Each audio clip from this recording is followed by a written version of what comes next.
नमस्कार दोस्तों, आप सभी का एक बार फिर स्वागत है study for UPPSC with Amit Yadav की यूट्यूब चैनल में।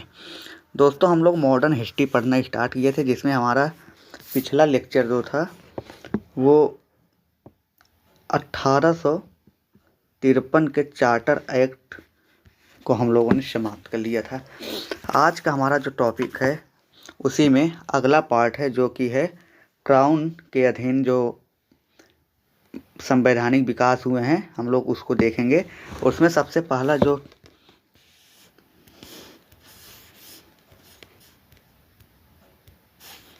पहला हम लोग इसमें देखेंगे कि 1858 का भारत शासन अधिनियम, इसके तहत हमारे देश में क्या क्या हुआ 1858 के भारत शासन अधिनियम के द्वारा।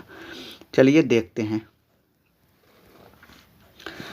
1858 के भारत शासन अधिनियम के समय ब्रिटिश सरकार का जो पीएम यानी प्राइम मिनिस्टर यानी प्रधानमंत्री थे, उनका नाम था लॉर्ड डर्बी।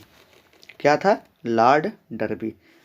जबकि डर्बी के पूर्व यानी डर्बी के पहले 1857 का जब विद्रोह हुआ था, 1857 के विद्रोह के समय इंग्लैंड के प्राइम मिनिस्टर लॉर्ड पार्मस्टन थे। लॉर्ड पार्मस्टन थे। आपसे ये एग्जाम में पूछता है कि 1857 के विद्रोह के समय ब्रिटिश सरकार में कौन प्रधानमंत्री था, तो आपका सही आंसर हो जाएगा लॉर्ड पार्मस्टन।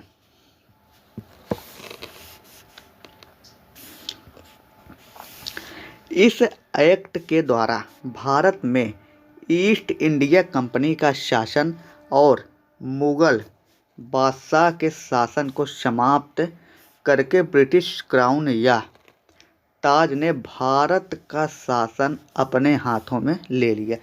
यानी 1858 का जो भारत शासन अधिनियम आया था, इसी के द्वारा भारत में ईस्ट इंडिया कंपनी जो थी, इसका शासन और इसी के साथ मुगल बादशाह जो हुआ करते थे, उनके शासन को समाप्त कर दिया गया और ब्रिटिश क्राउन या ताज ने भारत में अपना शासन अपने हाथों में ले लिया। भारत का शासन अपने हाथों में ले लिया।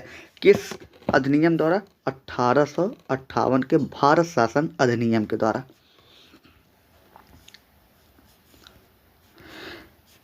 इसके बाद आता है 1858 के भारत सरकार अधिनियम को हम महारानी का घोषणा पत्र, महारानी की घोषणा पत्र के नाम से भी जानते हैं। एग्जाम में दोस्तों कई बार पूछा है कि महारानी की घोषणा पत्र किससे संबंधित है, तो आपसे देगा ऑप्शन ए में 1853 charter act, option B 1858 Bharat शासन अधिनियम, ऑप्शन सी 1833 और ऑप्शन डी 1773 के रेगुलेटिंग एक्ट। तो इसमें आपका सही उत्तर क्या हो जाएगा? 1858 के भारत शासन अधिनियम को ही महारानी की घोषणा पत्र के नाम से भी जानते हैं।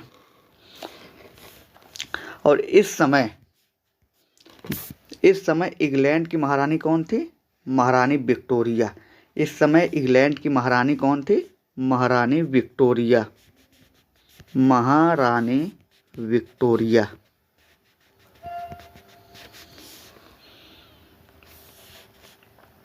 इस अधिनियम के द्वारा निदेशक मंडल और नियंत्रण मंडल की शासन को भी समाप्त कर दिया गया। बहुत ही important question, most important question. इसी अधिनियम के द्वारा निदेशक मंडल, नियंत्रक मंडल की शासन को भी समाप्त कर दिया गया था 1858 के भारत शासन अधिनियम के द्वारा।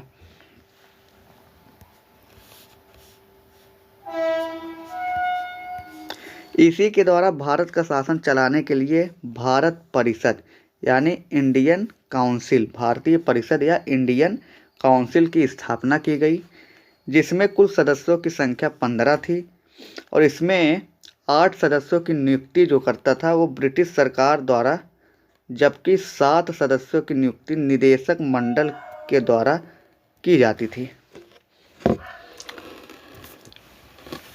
भारत शासन चलाने के लिए एक भारत परिषद का निर्माण किसमें किया गया? तो वो था 1858 के भारत शासन अधिनियम में। इसमें कुल 15 भारतीय परिषद में कुल कितने सदस्य थे? 15, जिसमें से 8 सदस्य जो थे, 8 सदस्य की नियुक्ति कौन करता था? ब्रिटिश सरकार। जबकि बाकी 7 सदस्यों की नियुक्ति कौन करता था? निदेशक मंडल। निदेशक मंडल, ध्यान रखिएगा दोस्तों, निदेशक मंडल। इस भारत परिषद का मुखिया जो होता था वो कौन होता था? महासचिव। भारत परिषद जो बना था इंडियन काउंसिल, उसका मुख्य जो होता था वो कौन सा पद होता था? भारत सचिव। और यह कौन बनता था? तो यह इंग्लैंड का कोई सांसद या मंत्री बनता था। कोई सांसद या मंत्री ही होता था।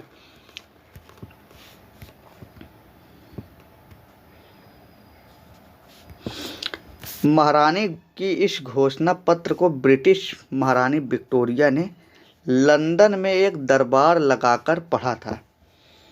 तो इस घोषणा पत्र को किसने पढ़ा? इस घोषणा पत्र को विक्टोरिया द्वारा लंदन में एक दरबार लगाकर पढ़ा गया। फलता भारत में भी भारतीय वायसराय लॉर्ड कैनिंग ने 1 नवंबर 1858 ईस्वी को 1 नवंबर 1858 ईस्वी को भारतीय वायसराय लॉर्ड कैनिंग ने प्रयागराज के मिंटो पार्क में एक दरबार लगाकर इसी घोषणा पत्र को पढ़ा था। मोस्ट इम्पॉर्टेंट डेट है, परीक्षाओं में बार बार पूछता है। दोस्तों, आप लोग हमारे इस वीडियो को देखने के बाद घटना चक्र या पूर्वालोकन घटना चक्र या लूसेंट या कोई भी प्रीवियस ईयर क्वेश्चन लगाएंगे तो इसमें से 70 से 80% सेम टू सेम क्वेश्चन यहाँ हमारे नोट से फंसेगा। उसके बाद ही आप हमारे वीडियो को देखिएगा। लेकिन यह ज़रूर देखिए कि जो टॉपिक हम पढ़ा रहे हैं ये टॉपिक यहाँ से पढ़िए, वीडियो देखिए और तुरंत जाकर या बाद में ही जाकर उसको पूर्वालोकन जो घटना चक्र होता है या कोई भी प्रीवियस ईयर पेपर होता है उसको लगाइए और आपको लाभ उसी समय देखने को मिलेगा। चलिए आगे देखते हैं हम लोग। अगला पॉइंट हमारा क्या है? भारत शासन अधिनियम 1858 के तहत इसी के द्वारा गवर्नर जनरल के पद को समाप्त कर दिया गया। गवर्नर जनरल के पद को कब समाप्त किया गया? किस शासन अधिनियम के द्वारा? तो 1858 के भारत शासन अधिनियम द्वारा गवर्नर जनरल के पद को समाप्त करके इसके ही स्थान पर वायसराय के नवीन पद का गठन किया गया और इस पद पर सर्वप्रथम लॉर्ड कैनिंग की नियुक्ति की गई। वायसराय सीधे तौर पर, वायसराय का जो अर्थ होता है हम लोग देख रहे हैं कि वायसराय जो होता है वो सीधे तौर पर ब्रिटिश सरकार से संबंधित होता है, ना कि गवर्नर जनरल की तरह कंपनी के अधीन जो है वो काम करता है। तो वायसराय क्या होता है? सीधे तौर पर वो ब्रिटिश सरकार से कोई काम करना होता है तो वो सीधे ब्रिटिश सरकार से कहता है। इस घोषणा पत्र के द्वारा सहायक संधि प्रणाली, हड़प नीति को त्याग दिया गया और भारतीय रियासतों से अच्छा संबंध स्थापित करने की बात कही गई। मोस्ट इम्पॉर्टेंट, इसी के द्वारा भारतीय संस्कृति और धर्म में छेड़छाड़ ना करने की बात कही गई। 1858 के महारानी के इस घोषणा पत्र में यह भी कहा गया कि भारतीय संस्कृति और धर्म में कोई भी छेड़छाड़ या भेदभाव ना कही जाए। इसी के द्वारा भारत में लोक कल्याणकारी शासन करने की भी बात कही गई।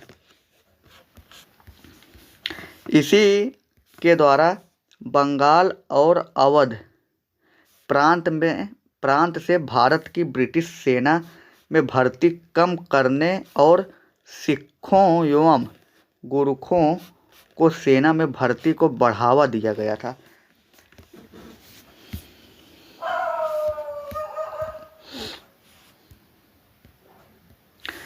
इस एक्ट के पूर्व भारत के ब्रिटिश सेना में भारतीयों और अंग्रेजी सैनिकों का अनुपात 5:2 था।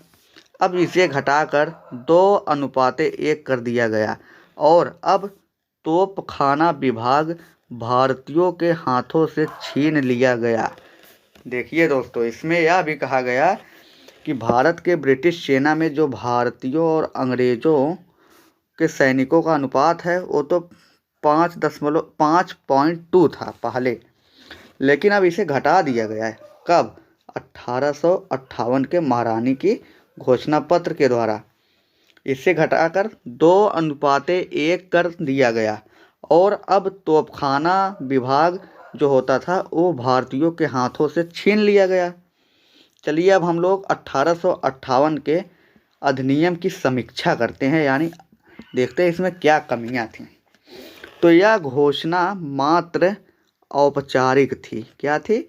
यह घोषणा मात्र औपचारिक थी, वास्तविक नहीं थी। यानी बस एक तरीके से दिखावटी थी कि हम भारतीयों के प्रति कितने संवेदनशील हैं। वास्तविक नहीं थी, बस संवेदना दे रहे थे। कौन? ब्रिटिश क्राउन जो थी विक्टोरिया जी। इस घोषणा के तहत ब्रिटिश सरकार ने स्वयं को भारत में परोपकारी दिखाने का काम किया। देखिए, हम अभी जो बात कहे वही सेम टू सेम यहाँ पर लिखा है कि यह घोषणा जो था ये ब्रिटिश सरकार स्वयं को भारत में एक परोपकारी कार्य करने के लिए किया था। हालांकि देशी रियासतों के परिप्रेक्ष्य में सद्भावना का संदेश दिया गया है। तो इसी के साथ हमारा 1858 के शासन अधिनियम की समाप्त हुई। अब इसके बाद हम लोग देखेंगे 1861 का भारत परिषद अधिनियम। 1861 का भारत परिषद अधिनियम। इस अधिनियम के द्वारा वायसराय लॉर्ड कैनिंग को भारत में अच्छा कार्य करने के लिए कहा गया था। यानी 1861 का जो भारत शासन अधिनियम है, इसमें ब्रिटिश सरकार या ब्रिटिश क्राउन की तरफ से भारतीय वायसराय लॉर्ड कैनिंग को भारत में अच्छा काम करने के लिए कहा गया था। इसीलिए भारत में पहली बार विभागीय व्यवस्था या मंत्रिमंडलीय व्यवस्था की शुरुआत की गई।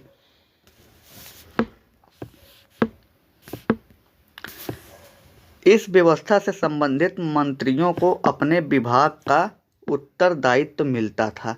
जैसे आज के समय में है, कोई शिक्षा मंत्री है तो वो अपने विभाग यानी शिक्षा के प्रति उत्तरदायित्व होगा।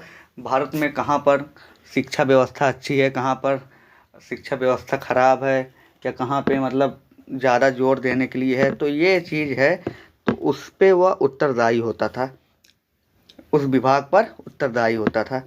इसी के द्वारा वायसराय को सर्वप्रथम अध्यादेश जारी करने की शक्ति मिली। अध्यादेश जारी करने की शक्ति मिली। यह अध्यादेश 6 माह तक वैध होता था। 6 माह तक वैध होता था। तो 1861 के भारत शासन अधिनियम 1861 के भारत शासन अधिनियम के द्वारा ही वायसराय को सर्वप्रथम अध्यादेश जारी करने का शक्ति मिला। वह अध्यादेश कितने दिनों तक होता था वैध?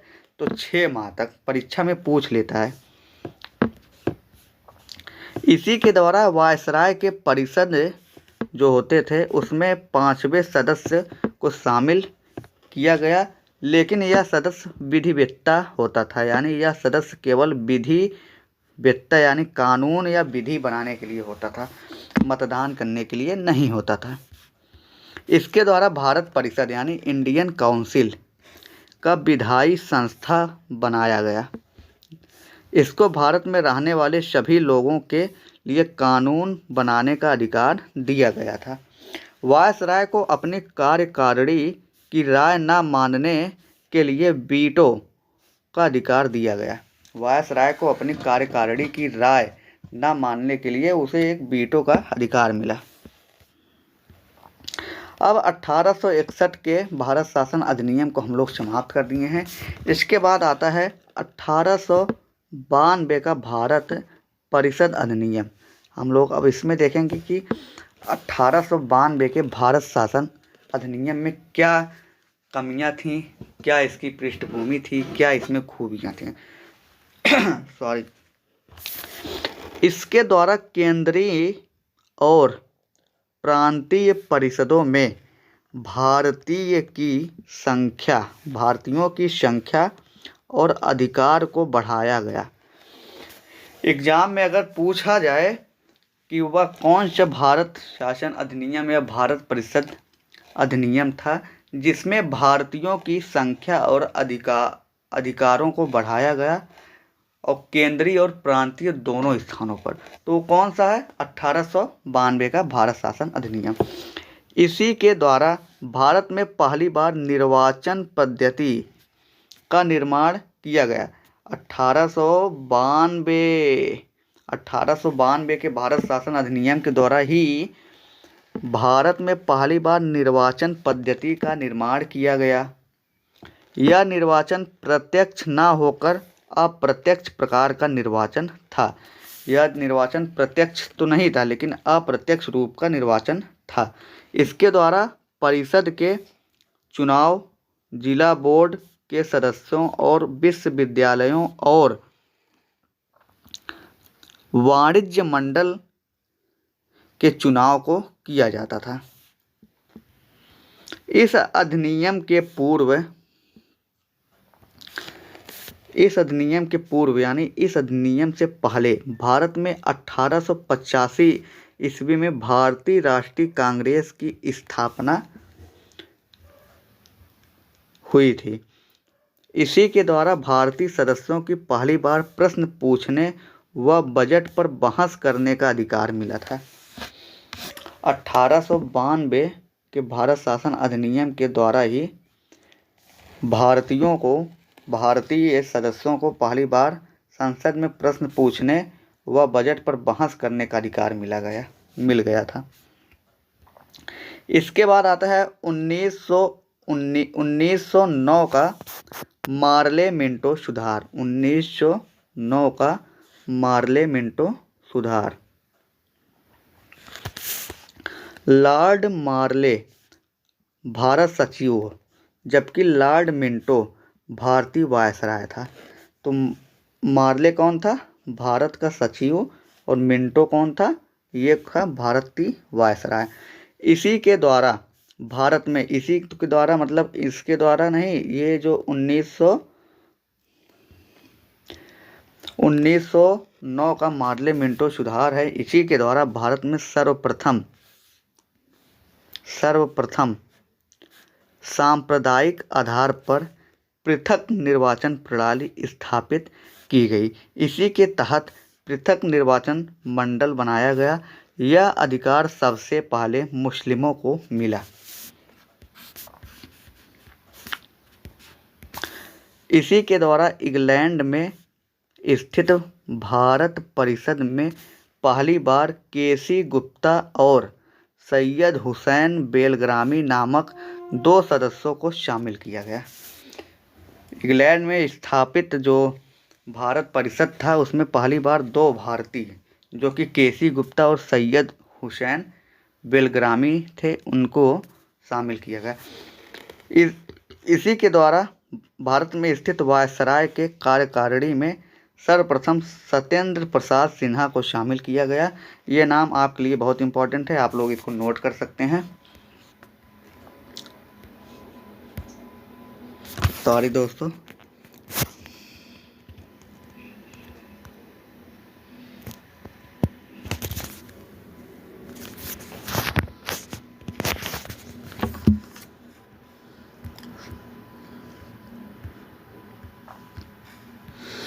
चलिए दोस्तों, थोड़ा डिस्टर्बिंग आ गया था। अब चलते हैं हम लोग 1919 के भारत शासन अधिनियम पर। 1919 के भारत शासन अधिनियम पर इसे हम मॉन्टेग्यू चेम्सफोर्ड सुधार अधिनियम के नाम से भी जानते हैं। मॉन्टेग्यू चेम्सफोर्ड सुधार अधिनियम के नाम से भी 1919 के भारत शासन अधिनियम को हम लोग जानते हैं। इसमें लॉर्ड मॉन्टेग्यू भारत सचिव जबकि लॉर्ड चेम्सफोर्ड भारतीय वायसराय था।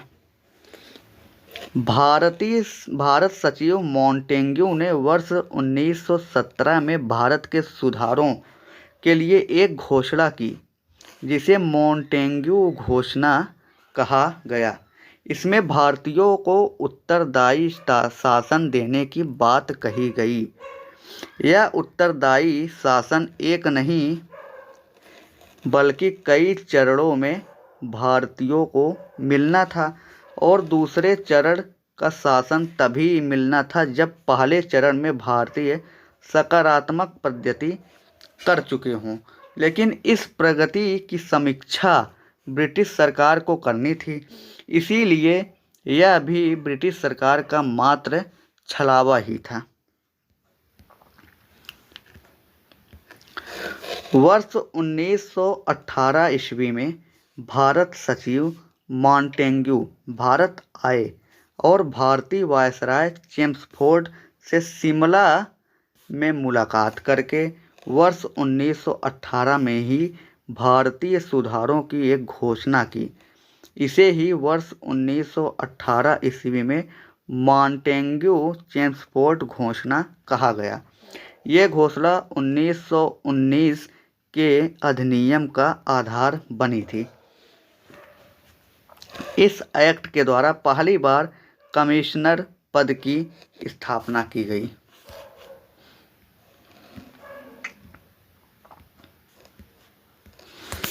इसी के द्वारा सर्वप्रथम प्रांतों में द्वैध शासन को लागू किया गया।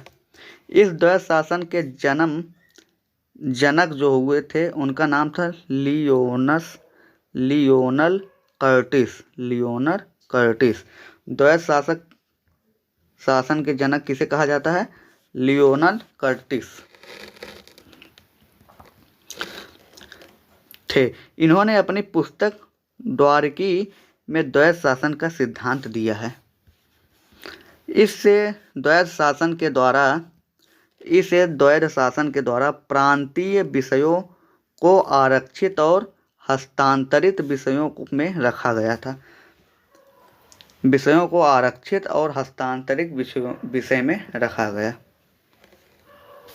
आरक्षित विषयों के अंतर्गत महत्वपूर्ण विषय जैसे आरक्षित विषय के अंतर्गत कौन कौन से महत्वपूर्ण विषय थे? जैसे न्याय हुआ, पुलिस हुई या वित्त के संबंधित कोई भी विषय होते थे। जबकि हस्तांतरित विषयों के तहत शिक्षा, स्वास्थ्य जैसे विषयों को रखा गया था। आरक्षित विषयों पर शासन करने का अधिकार वायसराय कार्यकारिणी, जबकि हस्तांतरित विषयों पर शासन करने का अधिकार प्रांतीय परिषद के भारतीयों को प्राप्त था। इसके द्वारा सांप्रदायिक आधार पर पृथक निर्वाचन प्रणाली को बढ़ाया गया। अब यह सिखों, ईसाइयों और आंग्ल भारतीयों को भी मिल गया। इसी के द्वारा सर्वप्रथम महिलाओं को मताधिकार मिला, लेकिन यह मताधिकार काफ़ी सीमित था। 1919 के भारत शासन अधिनियम के द्वारा ही महिलाओं को मताधिकार का अधिकार मिला। भारतीय पुरुषों को भी मताधिकार का अधिकार मिला था, लेकिन इसके निम्नलिखित आधार थे। पहला, जिसकी आय 15,000 रुपये वार्षिक हो वही मताधिकार या मतदान कर सकता है। जो ब्रिटिश सरकार को 10,000 रुपये वार्षिक कर के रूप में देता हो वह कर सकता है, या जो नवाब या शासक रहा हो। तीसरा ये है। और चौथा है, जिसको ब्रिटिश सरकार द्वारा उपाधियाँ मिली हों, जिसको ब्रिटिश सरकार द्वारा उपाधियाँ मिली हो वो भी मताधिकार या मतदान का अधिकार उसके पास भी हुआ करता था। तो इसके साथ हमारा 1919 का भारत शासन अधिनियम समाप्त हुआ। हम लोग एक कदम और आगे जाते हैं। अब देखेंगे 1935 का भारत सरकार अधिनियम। 1935 का भारत शासन अधिनियम जो कि बहुत ही मोस्ट इम्पॉर्टेंट हमारे एग्ज़ाम के लिए है। क्योंकि यहाँ पर कई ऐसे काम हुए हैं जो बहुत ही अच्छे भी हुए हैं और यहाँ से प्रश्न आपके एग्जाम में पूछ भी लेता है। तो इसमें सामान्य परिचय हम लोग देखेंगे। सबसे पहले 1935 का भारत शासन अधिनियम अब तक का सबसे बड़ा अधिनियम था। यानी अभी तक जितने भी अधिनियम हमने पढ़े पीछे, उसमें सबसे बड़ा अधिनियम 1935 का भारत शासन अधिनियम था। इसमें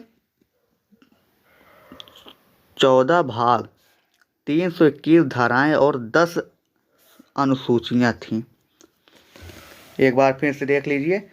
1935 का भारत शासन अधिनियम अब तक का सबसे बड़ा अधिनियम था। इसमें 14 भाग, 321 धाराएं और 10 अनुसूचियां थीं।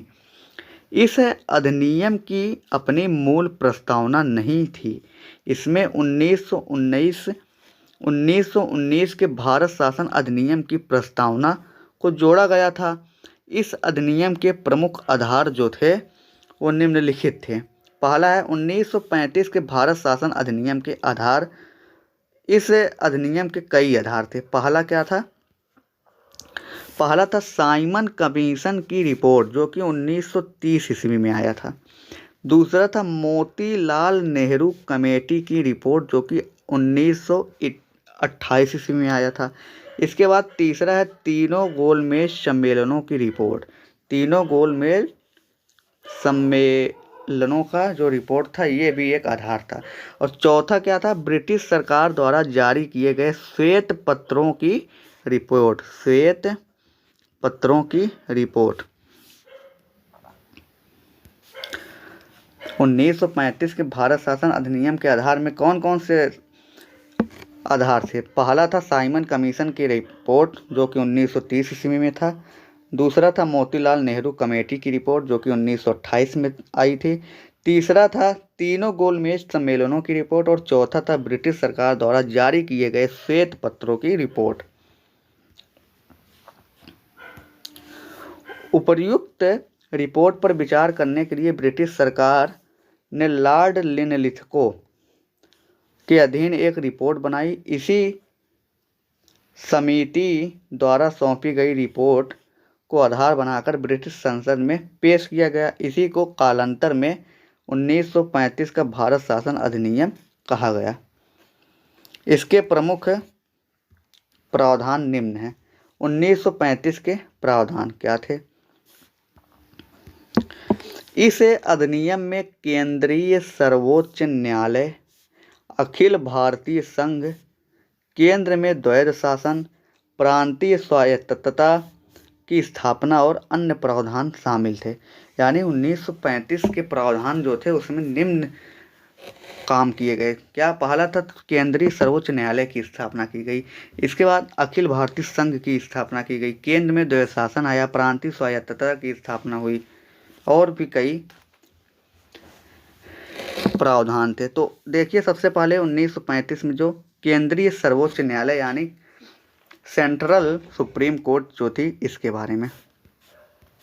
केंद्रीय सर्वोच्च न्यायालय, इसी अधिनियम के द्वारा नई दिल्ली में एक अखिल भारतीय न्यायालय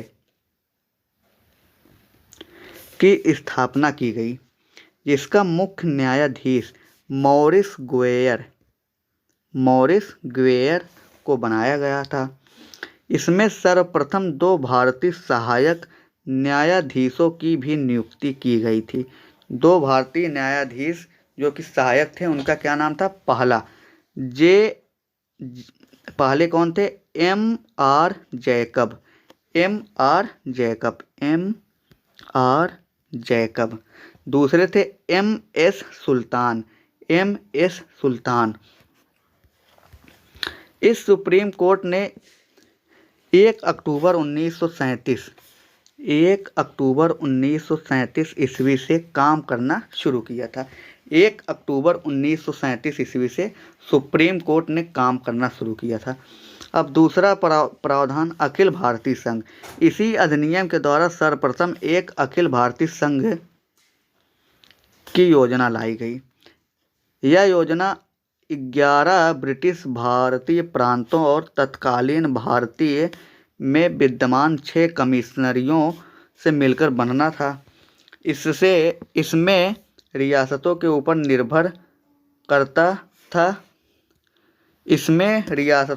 निर्भर करता था कि वे इस संघ में शामिल भी हो सकती थी और नहीं भी। फलतः जब इस योजना को क्रियान्वित करने की बात आई तो रियासतों ने इसमें शामिल होने से इनकार कर दिया। फलतः यह योजना लागू नहीं हो पाई। यानी जो अखिल भारतीय संघ थी, यह योजना जो आई थी ये लागू नहीं हो पाई थी 1935 में। इसके बाद केंद्र का द्वैध शासन 1935 के भारत शासन अधिनियम का मुख्य प्रावधान था। इस अधिनियम के द्वारा सर्वप्रथम केंद्र में द्वैध शासन को लागू किया गया और केंद्रीय विषयों को 3 भागों में बांट दिया गया।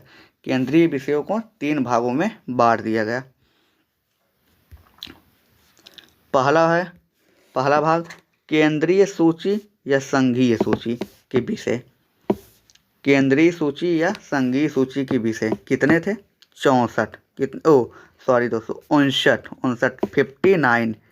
59। केंद्रीय सूची या संघीय सूची के विषय में 59 सब्जेक्ट थे।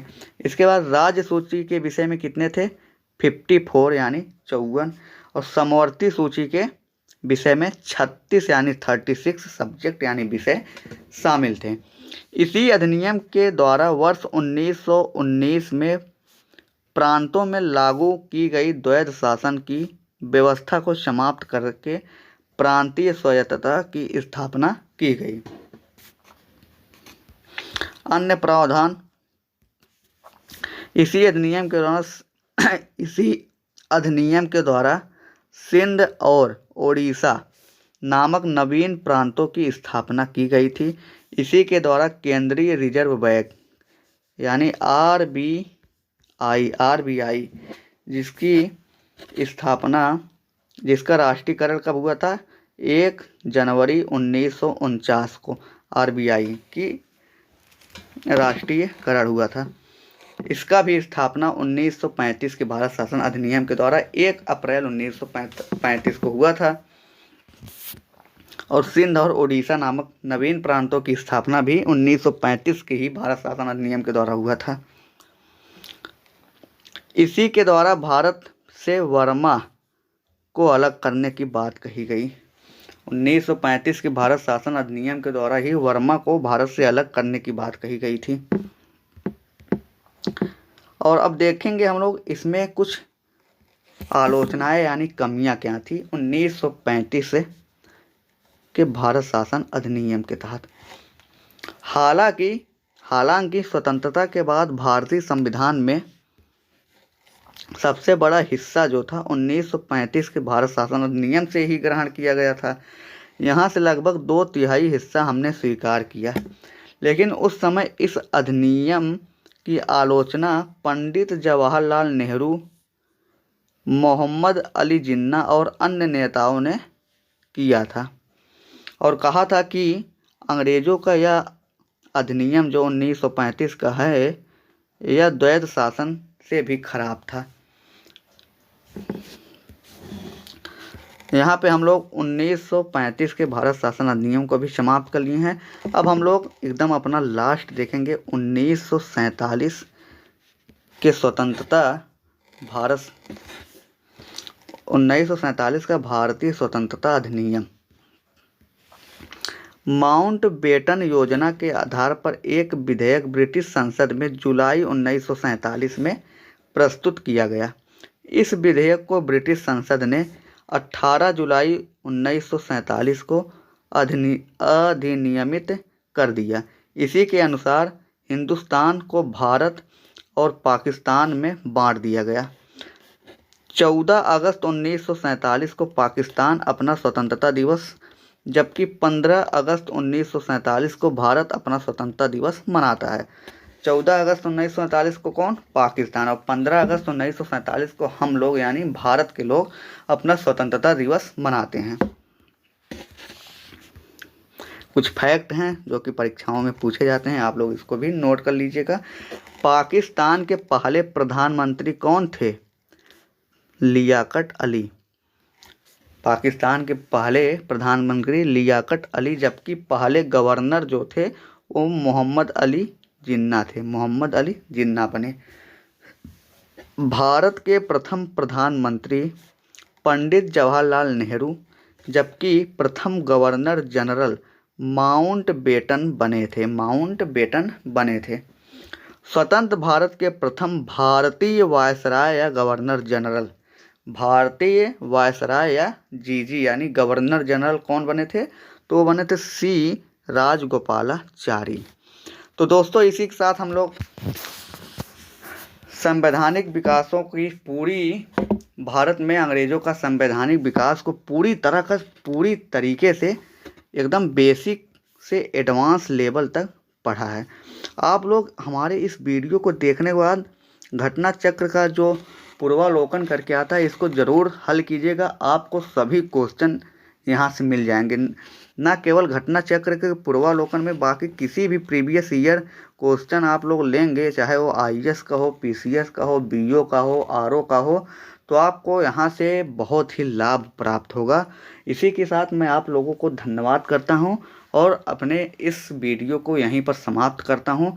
आप लोग वीडियो पर नए हैं तो लाइक, कमेंट और सब्सक्राइब करना ना भूलें। धन्यवाद।